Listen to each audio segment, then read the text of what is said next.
if they have Diamador and Emmanuel Moseley, they're two solid corners. Yeah. But if Moseley doesn't play, and we don't know, when asked, Kyle Shanahan says he hopes, so it means like he'll probably be limited this week, and it'll go down to the wire. If he doesn't play, I think things get interesting, or not. That's interesting for me, dicey for fans, because I don't know who the next guy up is. Who do you think is the next man up if Moseley can't go?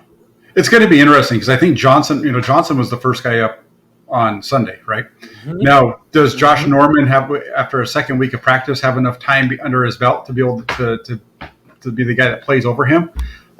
In a lot of ways, I kind of hope so. I think that's the more interesting story. And it better be Josh Norman is the answer. Yeah. Yeah. It should be. It should be Josh Norman over him. He'll have 2 weeks under his belt. At that point, it's not like they ask these guys to do too many things that are outside the scope of what NFL cornerbacks do. It's not like it should be that hard for them to figure out cover 2, 1, and 3, and so on and so forth. See, I think this is a potential issue for the Niners. I think they're like way closer to the Brian Allen game than people realize. And I don't know if the Eagles are the team that can really do it to them, although they have some talent at wide receiver, 2 first-round picks. I'm not sure if they have to start Norman this weekend. Thinks that's an equalizer. I wonder what could happen if they have to do that. I don't think there's anybody that they have on the roster that's as bad as Brian Allen was last year for him in that one game. Is Brian Allen still in the league? I would think not. Yeah, I don't know that poor guy. I know he's just become a punchline. That's worse than Tom Compton, and But point. I feel bad for him. But that's kind of So I think they'll be okay. Definitely, they're going to be good. I think they'll be really sad if it's Moseley, but if it's not Moseley, then it's going to be a little interesting. Yeah. Philip Hammer says BT Dub not related to Jack.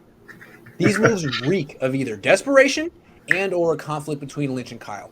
If this season goes bad, who gets the axe? Yeah, I think you go with if there was one of those guys who's going to get fired, I think it's going to be Lynch first, and then Kyle. I would agree. Second. I would agree. It's easier to move on from Lynch. You already have his replacement in the building. You might not have Shanahan's replacement ready yet. If that'd be a move where if maybe D'Amico Ryans in a year or two could be the guy that would replace him if you want to keep it in house and not go with somebody from outside. But with the 49ers, I think you go with Peters and he takes over that job. I just don't know. That might be what they do, but scapegoating John Lynch and firing him and promoting from within, how much does that change? I don't think it changes a whole lot, but I also don't think that Jed York is a guy who really likes to have major changes. He has guys that he trusts and he believes in, and I think you saw that when he went from Harbaugh to with poor guy Jim Tom Sula, So you can almost see something like that happening again here with the general manager position. Yeah, I wouldn't like it because if all they do is keep everyone and fire John Lynch, it just seems like a sacrificial lamb. Like you didn't change anything. You fired someone to appease your fan base or the media, but basically it's the same operation. Yeah, because everything else would remain the same. Now correct me if I'm wrong, but you're right, but I don't like that. I already don't like it. No. But what I was going to say is when Lynch took over, didn't they keep the majority of the scouts when they took over? There wasn't a whole lot. It was just basically at the top of the operation that changed, That's true. Not the wheels of it. Yeah. Okay.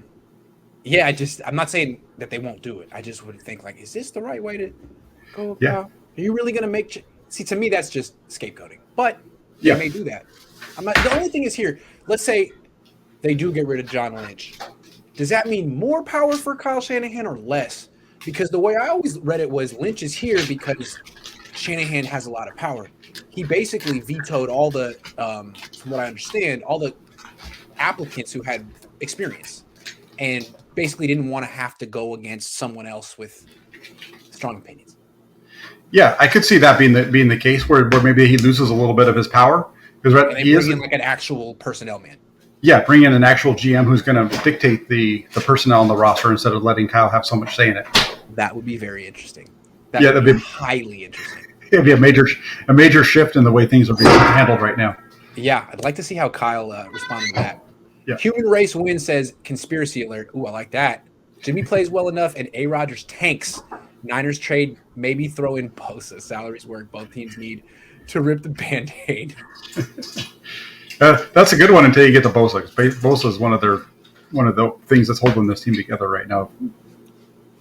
I would think that the Packers need to give Jordan Love a chance at some point. But I don't know. Teams these days, you just trade up to the number 3 pick, and all of a sudden you change your mind before the season starts. You know what? We like Jimmy. Just kidding. We like Jimmy. Fooled you. We can talk about let's come back to that one in a little bit after we get on talking defense. The Niners, it was an elaborate joke. They traded up to 3, they got a guy, and then season starts like, Jimmy's our favorite quarterback.